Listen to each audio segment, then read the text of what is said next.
All right, let's have some real talk. These are the best tasting motherfuckers that there ever were. This might be the ultimate form of the flavored cherry found in nature, laboratories, or otherwise. Do you have a medicated cough drop that doesn't taste like medicine? Have I got a... You can have great tasting taste with Luden.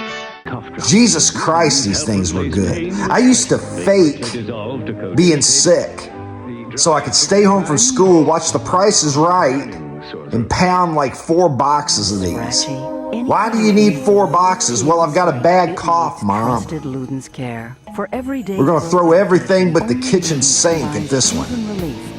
My throat wasn't even scratchy, didn't even have a tickle. I was addicted, like Robert Palmer was addicted to love.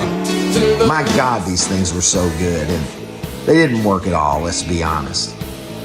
The cellophane wrapper with the little red line, adding that touch of gravitas to the product, trying to signify that it wasn't candy, even though Luden's, we all know your dirty secret. You're just fucking candy pretending to help with coughs. But we love you anyway.